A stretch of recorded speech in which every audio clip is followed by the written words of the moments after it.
Here's something most buyers don't find out until it's too late. They find the perfect looking beach property, great photos, the revenue projections are looking solid, and the beach is beautiful. So they close the deal. And then 6 months later, they're getting hit with a $25,000 surprise assessment, or they've got a 10-bedroom house that can legally only fit 2 cars, or guests are leaving 3-star reviews because the place just feels off, and they can't figure out why. The investment that looked like a slam dunk on paper, it's bleeding money in real life. I've seen it happen more times than I can count, and almost every time, the warning signs were right there. They just didn't know what to look for. So in this video, I'm going to walk you through the 5 biggest red flags I personally look for when helping buyers evaluate vacation rental properties from Destin all the way to 38. Some of these are going to surprise you. Stick around, because number 5 is the one that trips up even experienced investors.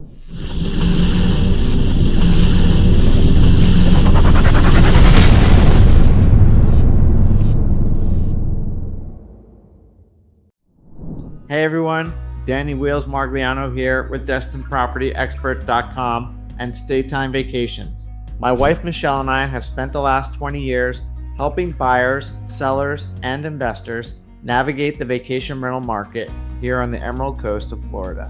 Whether you're looking for a second home, a short-term rental investment, or a beach property that generates income while you're not using it, this channel is built to help you make smarter decisions down here. And if you're actively thinking about buying, reach out anytime. We'd love to help. All right, let's get into it.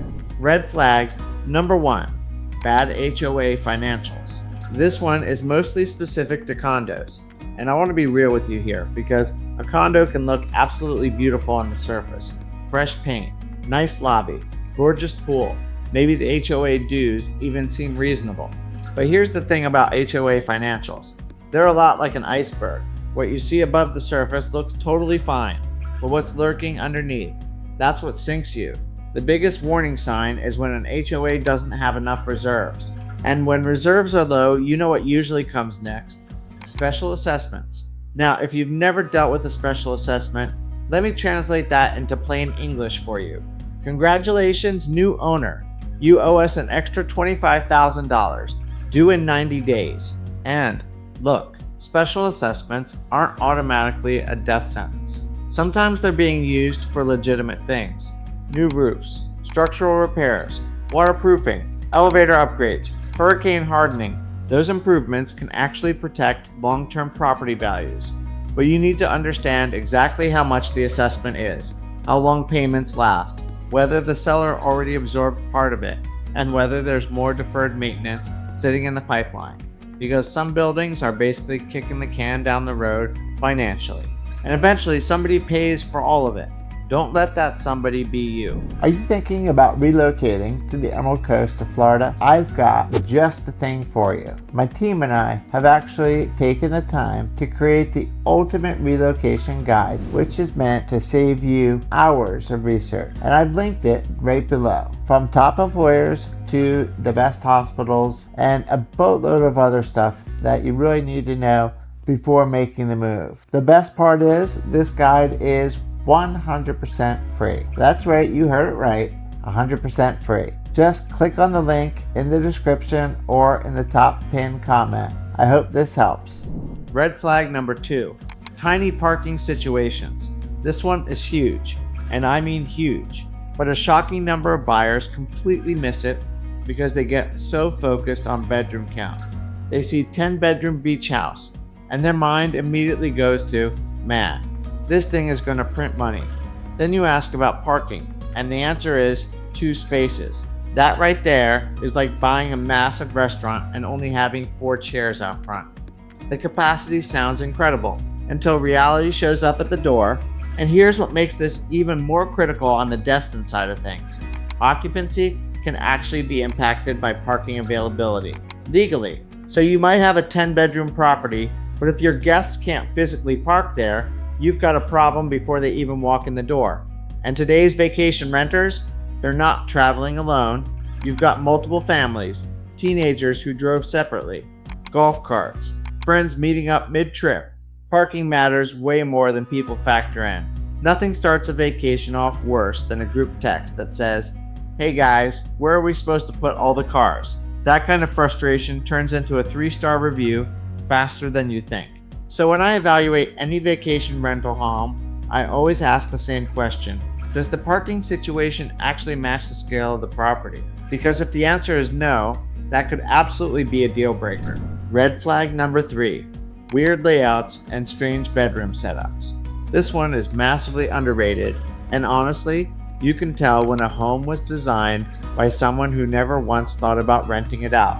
You'll walk in and find awkward bedroom placement, tiny bunk rooms shoved in a hallway, no flow to the living spaces, traffic patterns that make no sense when you've got 12 people trying to move around. And here's the thing, guests may not be able to put their finger on exactly what feels wrong, but they feel it immediately. Think about it like this. A great performing vacation rental is a lot like a well-designed kitchen. Everything flows. There's space to work. It just makes sense. A bad layout? It's like someone gave you a gorgeous kitchen, but put the fridge across the hall in a different room. Technically functional, practically a nightmare. Low ceilings are part of this too. Not always a deal breaker on their own, but when you combine low ceilings with a choppy layout, guests stop feeling like they're on vacation. They start feeling like they're just crammed somewhere. And vacationers on the Emerald Coast are paying premium dollars for that open, airy beach feeling. You want them to walk through the front door and immediately feel, we're at the beach. Not, why does this feel like a basement with a Gulf view? The properties that consistently outperform in this market have one thing in common. The layout just works. Good flow, natural gathering spaces, a home that feels easy when a lot of people are in it together. Red flag number 4, no deeded beach access.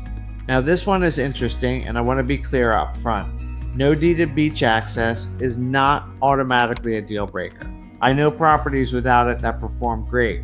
So don't just walk away from a listing the second you see this. But here's the reality. Beach access is convenience, and convenience drives bookings. When guests can walk directly to the beach without thinking about it, that property gets more bookings, better reviews, and stronger repeat visits, especially during peak season when public accesses are packed. So if a property doesn't have deeded access, I want to see a real solution in place. Maybe it's walkable enough that it's not an issue. Maybe the property includes a golf cart or bikes. Maybe there's a public access nearby that's genuinely convenient. Not a half-mile hike through the July heat with a cooler and 3 kids in tow.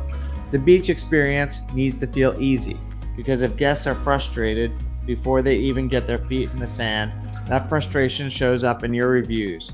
And in vacation rentals, your reviews are your marketing. Sometimes just solving the beach access challenge, whether it's a golf cart, bikes, or strategic property placement, can dramatically change how a property performs. Don't overlook the solution just because the problem exists. Red flag. Number 5, trusting existing rental numbers too much. And honestly, I think this is the mistake that costs buyers the most money, because it feels so logical on the surface. Here's what happens. A buyer looks at a property's historical rental income and thinks, well, that's what it did last year, so that's what it'll do for me too. Not necessarily, because here's what nobody tells you. A mismanaged vacation rental is like a Ferrari with 4 flat tires. The potential is absolutely there. The machine is capable, but the performance? Terrible. Bad photos, slow response times, outdated furniture, no pricing strategy, 0 marketing effort, and the numbers that come out the other end look awful. Not because the property is a bad investment, but because nobody ever optimized it correctly. So when we help buyers analyze a property, we absolutely look at the historical rental numbers, but we don't stop there. We compare them against market projections and what similar, well-managed properties are actually producing right now. Because sometimes the biggest opportunity in an underperforming property isn't the real estate, it's the management. And that's exactly where we can help. Closing at the end of the day, buying a vacation rental is not the same as buying a normal home. You're not just purchasing a property, you're buying a business, a guest experience, an income stream, an investment, and a lifestyle, all at once. and the details that most buyers skip right over. Those are the ones that make or break the whole thing. So if you're thinking about buying a vacation rental, anywhere from Destin to 30A, and you want someone who's going to help you evaluate it the right way, not just sell you something, reach out to us anytime. I'm Danny Wheels Margliano with DestinPropertyExpert.com and Staytime Vacations. Michelle and I are here to help you buy, sell, invest in, or maximize your beach property here on the Emerald Coast. If you got value from this video, go ahead and hit that like button, subscribe, and drop a comment below. Tell me what's one thing you personally look for in a vacation rental property. I read every single one. We'll see you in the next one.